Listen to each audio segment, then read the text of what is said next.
வணக்கம். இன்னைக்கு நம்ம பார்க்க போறது வீட்லயே எப்படி நெய் காய்ச்சறது அப்படின்னு தான் பார்க்க போறோம்.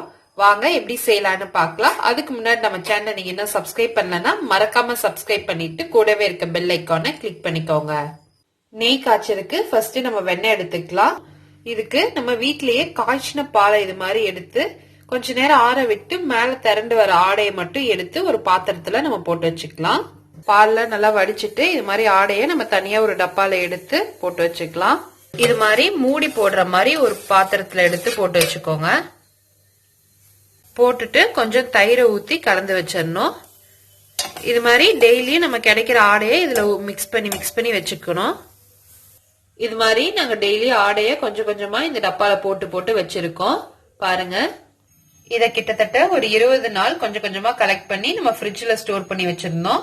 அப்பதான் உங்களுக்கு இது கெடாம இருக்கும். இத வச்சு நம்ம எப்படி வெண்ணெய் எடுக்கிறது அப்படின்றத நம்ம இப்ப பார்க்கலாம். இப்ப நம்ம இத மிக்சியில போட்டு அரைச்சுக்கலாம்.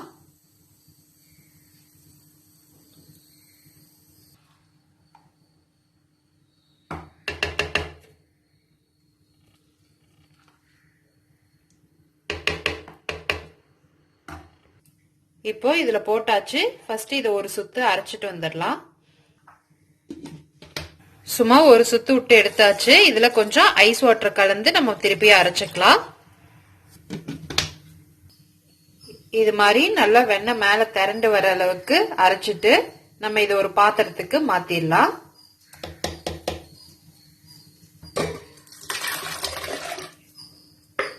இது மாதிரி நம்ம எல்லாத்தையும் அரைச்சிட்டு வந்துடலாம்.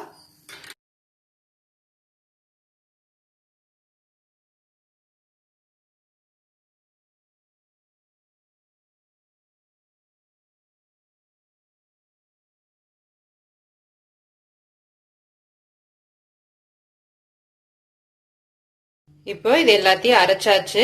இப்போ நம்ம இதுல இருந்து வெண்ணெய் எடுத்துடலாம். வெண்ணெய் எடுத்து போடுறதுக்கு பக்கத்துல ஒரு பாத்திரத்துல கொஞ்சம் ஐஸ் வாட்டர் வச்சுக்கோங்க.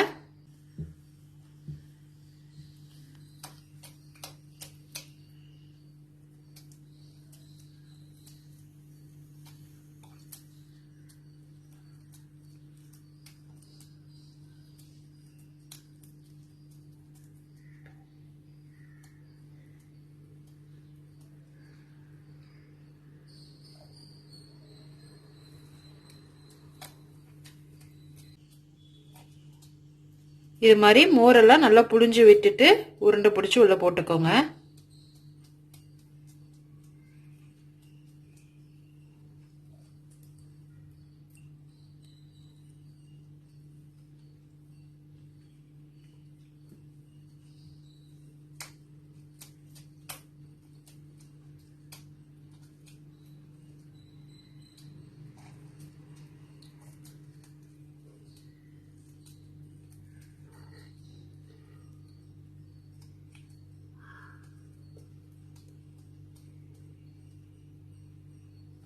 இப்போ இது எல்லா வெண்ணையும் உருட்டி எடுத்தாச்சு. இதை நம்ம ஒரு அடிகனமான ஒரு பாத்திரத்துக்கு மாத்தி நம்ம காய்ச்சறதுக்கு எடுத்துக்கலாம்.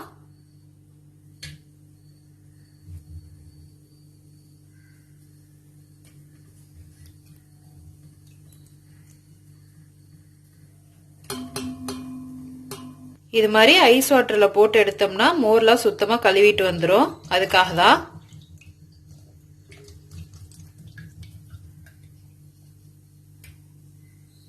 எல்லாத்தையும் எடுத்து போட்டாச்சு. இப்போ நம்ம இதை காய்ச்சிக்கலாம். இப்போ இதை அடுப்புல வச்சு நெய்ய காய்ச்சிக்கலாம். கொஞ்ச நேரம் இது அப்படியே எல்லாமே நல்லா உருகி வரட்டும்.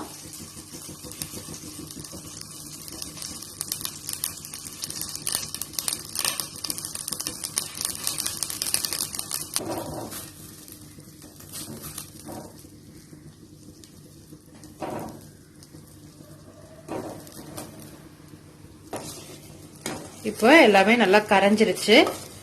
இது நல்லா கொதிக்க விட்டுறலாம்.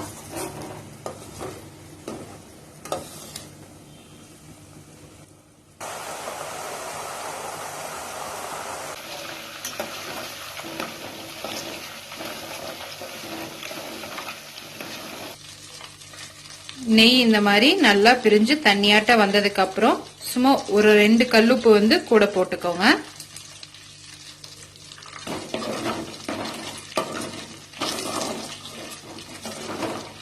நெய் காய்ச்சதுக்கு கூட கொஞ்சம் முருங்கைக்கீரை போட்டு காய்ச்சிக்கலாம். அப்பதான் நெய் நல்லா வாசமா கெடாம இருக்கும். இது மாதிரி சலசலன்னு வந்தோன சவுண்டு நம்ம கீரை போட்டுடலாம். போட்டு நம்ம அடுப்பு ஆஃப் பண்ணிடலாம். நீங்க முருங்கீரை இல்லைன்னா கொஞ்சம் கருவேப்பிலை கூட போட்டுக்கலாம், ஒன்றும் பிரச்சனை இல்லை.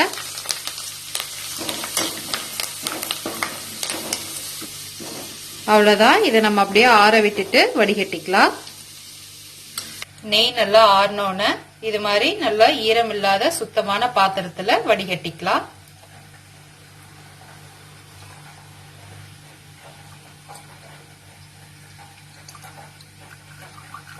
அவ்வளவுதான். இப்ப வீட்லயே ரொம்ப ஈஸியா சுத்தமான நெய் வீட்லயே ப்ரிப்பேர் பண்ணியாச்சு. இது மாதிரி நீங்களும் ட்ரை பண்ணி பார்த்துட்டு எப்படி இருக்குன்னு கமெண்ட்ஸ்ல சொல்லுங்க. இந்த வீடியோ உங்களுக்கு பிடிச்சிருந்தா லைக் பண்ணுங்க, ஷேர் பண்ணுங்க, மறக்காம நம்ம சேனலை சப்ஸ்கிரைப் பண்ணிக்கோங்க.